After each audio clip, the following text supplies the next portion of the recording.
திமுக மத்திய அரசு எந்த திட்டம் கொண்டு வந்தாலும் அதை திமுக தடுக்கதான் பாக்குறாங்க அப்படின்னு நேரடியா குற்றச்சாட்டை அதுக்கு மூலம் அவங்க என்ன திட்டத்தை தமிழ்நாட்டுக்கு கொண்டு வந்திருக்காங்க அப்படின்னு எனக்கு தெரியல. இப்ப தேர்தல் வரக்கூடிய இந்த நேரத்துல சில திட்டங்களை அறிவித்திருக்கிறார்கள். நாங்க தொடர்ந்து எத்தனையோ திட்டங்களை வந்து தமிழ்நாட்டுக்காக முதலமைச்சர் அவர்கள் ஒவ்வொரு முறையும் பிரதமரை சந்திக்கும் பொழுது கோரிக்கையாக வைக்கிறார்கள். ஆனா எதையுமே இது வரைக்கும் நிறைவேற்றி கொடுத்ததில்லை.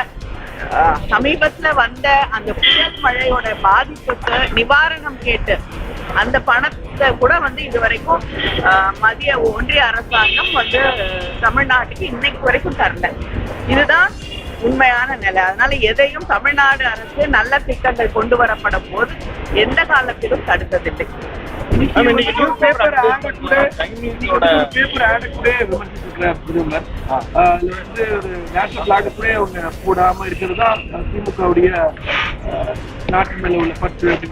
பிரதமரோட எத்தனையோ அட்வர்டைஸ்மெண்ட்ஸ்ல வந்து அவங்க கோடிக்கணக்காக இது வரைக்கும் இந்தியாவிலே அதிகமாக அட்வர்டைஸ்மெண்ட்டுக்கு செலவழிக்கக்கூடிய கட்சி வந்து பாஜக.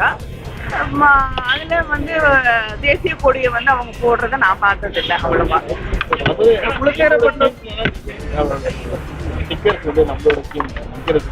என்னங்க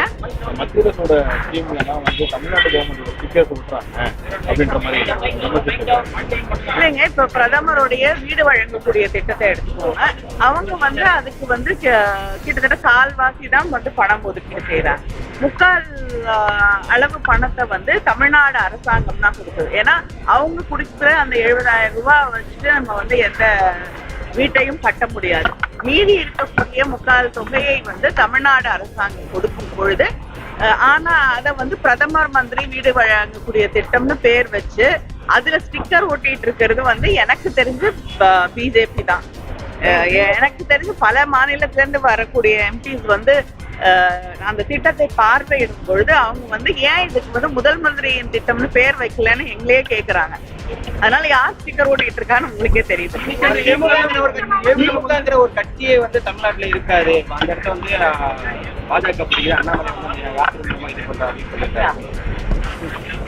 இது சொன்னவங்க நிறைய பேரை நானும் பார்த்திருக்கேன். அவங்களும் காணாம போயிருக்காங்க. ஆனா திமுக இருந்துட்டு தான் இருக்கு. பாஜக மீது தமிழக மக்கள் வந்து நம்பிக்கை வைத்திருக்காங்க. இந்த தேர்தலின் மூலமாக திமுகவை அகற்றப்படுவார்கள்.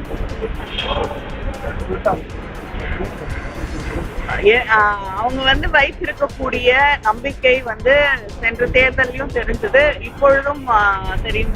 இந்த வரக்கூடிய நாடாளுமன்ற தேர்தலில் மிக தெளிவாக எந்த அளவுக்கு நம்பிக்கை வைத்திருக்கிறார்கள் என்று தெளிவாக தெரியும். குலசேகரப்பட்டதை பொறுத்தவரை நீண்ட நாளா திமுகவுடைய கோரிக்கை அப்படின்னு பயன்படுத்துங்க. பட் அதையும் வந்து பிஜேபி வந்து எங்களோட ஸ்கீம் நாங்க தான் கொண்டு வந்திருக்கோம் பயன்படுறாங்க. இல்லைங்க, பிரதமர் மன்மோகன் சிங் அவர்கள் இருந்த பொழுதுல இருந்து தொடங்கி முதலமைச்சராக இருந்த தலைவர் கலைஞர் அவர்கள் அதை கொண்டு வர வேண்டும் என்று கடிதம் எழுதியிருக்காங்க.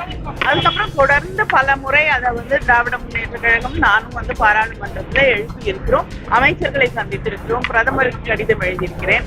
இது அது மட்டும் இல்லாம நிலம் வந்து அந்த திட்டத்திற்கு நிலத்தை சீக்கிரமா வழங்கணும்னு தமிழ்நாடு அரசாங்கம் முதலமைச்சர் அவர்கள் தான் அதை துரிதப்படுத்தி அதற்கான இடத்தை வந்து இன்னைக்கு அந்த திட்டம் கொண்டு வருவதற்கான இடத்தை தந்திருப்பது நம்முடைய முதலமைச்சர் அவர்கள் தான். அது மட்டும் இல்லாம இப்பொழுது பட்ஜெட்ல வந்து அந்த ஸ்பேஸ் கான தொழிற்சாலைகள் கொண்டு வருவதற்காக கிட்டத்தட்ட 2000 ஏக்கர் வந்து ஒதுக்கீடு செய்யப்பட்டு திட்டம் அறிவிக்கப்பட்டிருக்கு. அதனால இத்தனை முயற்சிகளை தமிழ்நாடு அரசாங்கம் இந்த திட்டம் வர வேண்டும் என்று செய்திருக்கிறது. வேற எந்த இடத்துலயும் இந்த திட்டத்தை வந்து இவ்வளவு சிறப்பாக நீங்க வந்து கொண்டு வர முடியாது. ஏன்னா டிஸ்டன்ஸ் அந்த ராக்கெட் வந்து லான்ச் பண்றதுக்கான டிஸ்டன்ஸ் வந்து இந்த இடம் தான் சரியான சிறப்பான இடம் அப்படிங்கிறது அறிவியல் பூர்வமாக விஞ்ஞானிகள் கணக்கு செய்து அதை வந்து அறிவித்திருக்கிறார்கள். அதனாலதான் இந்த திட்டத்தை தொடர்ந்து நாம் வலியுறுத்தி இதை வாங்கி அந்த பேப்பர்ல சைனா பிளாக் இருக்குது ஒரு அக்யூஸ்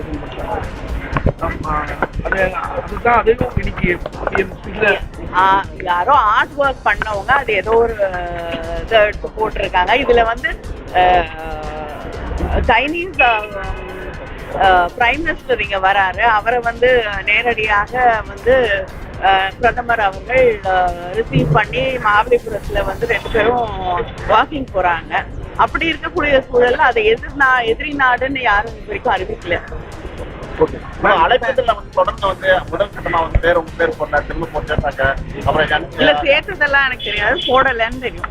திரும்ப புது அழைப்பதில் உங்க பேர் போட்டாங்க. அமைச்சர் கீதா ஜோன் பேர் எடுத்துக்கிட்டாங்க. என்ன காரணமா மேடையில கூட வந்து தமிழ்நாட்டுடைய மூத்த அமைச்சர் ஏவா வேலு அவர்கள் வந்து கலந்து கொண்டார்கள். நான் பாராளுமன்ற உறுப்பினராக இருக்கக்கூடிய நான் கலந்து கொள்கிறேன். எங்க பேரை கூட வந்து சொல்லுவதற்கு பிரதமருக்கு மனம் இல்லை. ஆனாலும் இது தமிழ்நாடு அரசுக்கும் இந்த திட்டத்துல இன்னைக்கு கொண்டு வரப்பட்டிருக்கக்கூடிய திட்டத்துல எங்களுக்கும் உரிமை இருக்கிறது. எங்களுடைய தலைவர் கலைஞர் அவர்கள் அவருடைய கனவு திட்டம் அது.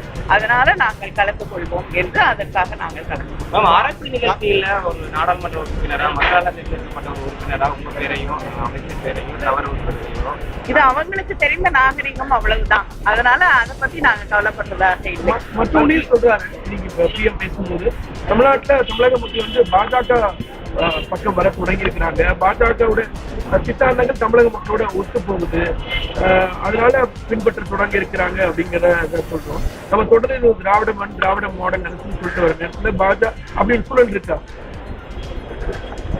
எனக்கு தெரிந்து நிச்சயமாக இல்லை. ஏன்னா தமிழக மக்கள் வந்து பாஜக மதத்தை வைத்துக் கொண்டு அரசியல் செய்கிறது.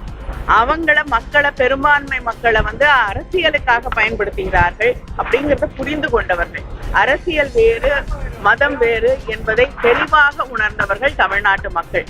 அது மட்டும் இல்லாம பெரும்பான்மை மக்களோட கூட யார் நிக்கிறாங்க, திராவிட முன்னேற்ற கழகமும் நம்முடைய முதலமைச்சர் அவர்களும் தான் என்பதை, ஏன்னா அவங்களோட உரிமைகளுக்காக போராடக்கூடிய இயக்கம் திராவிட இயக்கம், திராவிட முன்னேற்ற கழகம் என்பதை உணர்ந்தவர்கள் தான் தமிழ்நாட்டில். அயோத்தி ராமர் கோயில் விவகாரத்தப்ப திமுக எம்பிக்கள் வெளிநடப்பு பண்ணதை குறிப்பிட்டு தீர்மானம் நிறைவேற்றப்படும் போது திமுக எம்பிக்கள் வெளிநடப்பு பண்ணதை குறிப்பிட்டு அந்த மாதிரியான விஷயங்கள் வந்து அனுமதிக்கப்படாதுங்கிறத தமிழக மக்கள் சொல்றாங்க. இல்லைங்க, வந்து இது அயோத்தி வந்து கோயில் கட்டுறதை பத்தி யாருக்கும் எந்த பிரச்சனையும் இல்லை.